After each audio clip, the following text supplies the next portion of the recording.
Hey there guys, Tacaro here, and I'm here to talk to you about a new tactical RPG game called Tactical Breach Wizards.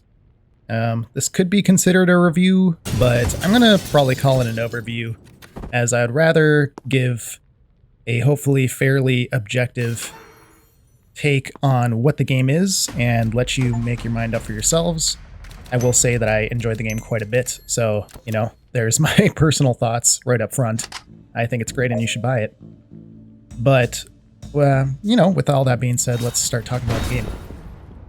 Tactical Breach Wizards was developed and published by Suspicious Developments, who have also put out in the past Gunpoint and Heat Signature, along with a few other smaller games, I believe.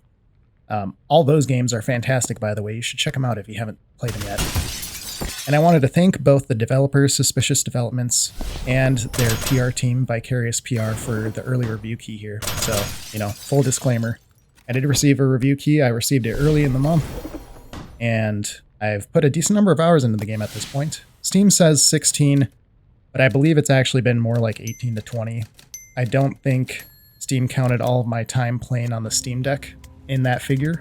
So, take that with a grain of salt. I have completed the main story at this point, but I haven't completed all of the side challenges and other content that the game has to offer. So with that being said, let's start talking about the game. The game has a defenestration focus, as did Gunpoint and Heat Signature prior. Defenestration in this case means sending people through windows, basically. It's a great term. I didn't know it before I started playing Suspicious Developments games, but I love it now. Any game that has mechanics that let you send people through windows is now S tier in my mind. And in terms of how Tactical Breach Wizards does that, the game is actually very interestingly structured. I would say there are about 4 main distinct gameplay elements that kind of come together to make the full experience. And I'm going to go through them one by one, but just to start off with, I'll mention them here. First is the tactical combat puzzles, which is the meat and potatoes of the game. Supporting that, there's a light RPG element where you have character XP and a non-linear perk system for each character, along with some outfits that you can unlock. And that serves to kind of support the main combat portion of the game. Then there are character dialogues where characters chat with each other, which are super fun, super goofy. And a lot of the time I don't like super character focused dialogue in games, but they make it really fun here. And I'll get onto other things that they do great with the dialogue in this game. But then the last piece of the puzzle here is the investigation storyboard, which kind of has a Shadows of Doubt feel to it, if you guys are familiar with that game. But I'll show you a bit of that as we talk about it too. So let's talk about the combat. The combat is very XCOM-like if you've played that, or Into the Breach. I think Into the Breach might be the closest touchstone that we have available. The game has both 4C and rewind mechanics that encourage you to experiment with your turns, see what works, see what doesn't work, try out different things before you commit to ending a turn, which is a really fun way to interact with the game. I would say, going back to the Into the Breach analogy, Into the Breach feels a little bit more puzzle-like, where there's a set number of basically correct answers to any given scenario that you're in. Tactical Breach Wizards, I would say, is a little bit more freeform. It feels more sandbox in its combat puzzle design. So that's how I would describe it at a high level. Other parts of the combat include confidence goals, which are additional challenges within each little scenario that, if completed, reward you with confidence, which you can use to unlock outfits for the various characters on your team. In addition to this, there are sections called Anxiety Dreams, which I won't spoil the specifics of, but basically, they're mandatory character backstory exploring subplot missions, and they reward unique perks for those characters, along with fleshing out their backstories. So, really fun to interact with. Each of them are a little unique in how they're structured.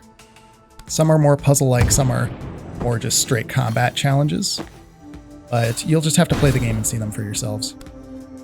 that kind of goes over most of what I wanted to talk about with the combat. If you played any other tactical RPGs, it'll feel very familiar, although it's really well done here. Moving on from that, we have the RPG elements that I mentioned earlier. These you interact with in between missions. Your characters will gain XP and level up as you complete mandatory story missions. And as they level up, you get perk points that you can throw into a character-specific perk. It's not really a tree. There's a list of perks and you can choose between them pretty freely. I would say this is a very interesting part of the game because they're non-linear and they have a huge impact on how your characters play. So the challenge and the way that you tackle puzzles, especially in mid to late game, will vary quite a bit depending on which of these perks you choose to take with each of the characters.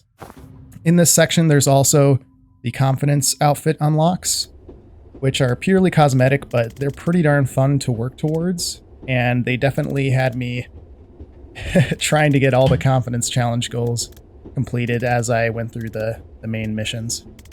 Moving on from that, we have the character dialogue. This is really great stuff. It's very funny. It is fairly pithy too. It doesn't really waste your time. And it both illuminates the characters while also driving the plot forward, and the plot is a real strong point here. The game is a kind of espionage, high stakes, potential world war starting romp through various countries in this made up fictional universe, and you get to see them on the map that you look at in the investigation storyboard part of the game.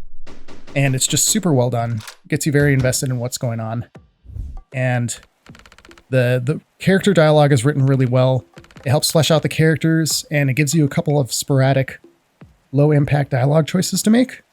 And I would say one really huge strong point here is this is one of the few games that I can say has both very strong character-focused dialogue as well as strong general plot development. I think most games either focus too heavily on one or the other of those. In modern gaming, I would say typically you have a huge focus on how characters feel and the character backstories without really having a very strong focus on the plot or without looping that back into the plot itself.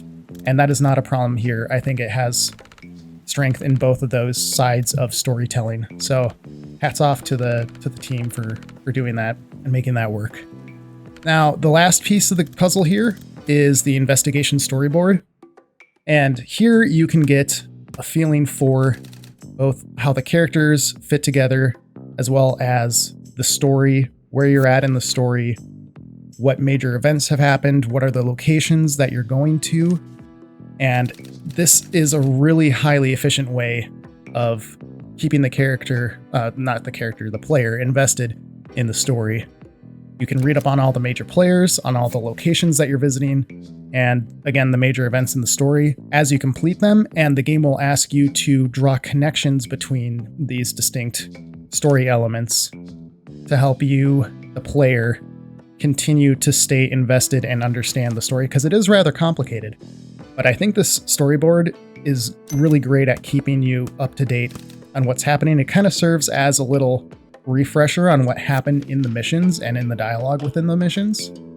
I think this is really great. Again, it's pretty distinct from the rest of the gameplay, but it's easy to work through. It's not like you're going to be spending most of your time doing this.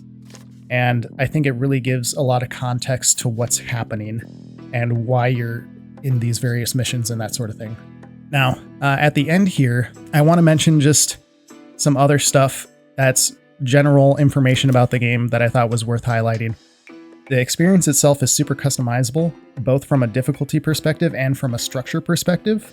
In the background here, I'm going to show you a little bit of the difficulty screen. It's super modular. They have a couple of easy presets you can switch between if you just want to go with those. I play it on default, and I would say it was the right amount of challenge. I think towards the end of the game, it maybe became a little bit too easy, although if I'd really felt that way, I could have changed the difficulty at any time, so that's not a huge issue. And you can also, again, pick and choose here, create your own custom difficulty, which I think is great. The other thing that is great about the game is that both in terms of like the text speed in dialogue, you can adjust that, make it auto progress, and you can even skip dialogue completely if you don't want to deal with it, As well as in the investigation storyboard, there's a tip system that you can use that will basically help you connect the dots without really understanding what's going on if you really want to do that. As well, for some of the harder combat puzzle challenges, the game has a kind of progressive tip system, which is fantastic. It'll give you a set of 5+ tips that'll start super vague, and as you click through them, they'll get increasingly more direct, with the last one typically just telling you outright what to do. So it does a great job of just letting you tailor the experience to how you want to play, and I think this game is going to be accessible for pretty much anybody, which is fantastic. Other things of note is that there is an in-game mission editor, which I have not messed around with, but I'm guessing it's probably pretty darn good. It sounds like it's what they use to make most of the levels in the game. And there is Steam Workshop support, and I tried out the one test level that was uploaded there, and it worked great. So there's going to probably be a lot of legs for this one if people decide to start making some, missions for it. There's also optional challenge missions in the base game itself, and optional character dialogues for folks who want more content. And I'd be remiss if I didn't mention that I played the game on Steam Deck as well as on PC, and it ran great in both scenarios. The Steam Deck in particular was quite a bit of fun. It was nice to just kick back and work through things. There's not usually a ton of characters that you're interacting with, so it's pretty easy to get through your turns on it. And it just worked out great. It ran super well too. In closing, I just want to say that Tactical Breach Wizards is probably my favorite release of 2024 so far. And I really hope the team at Suspicious Development sees a lot of success with the launch.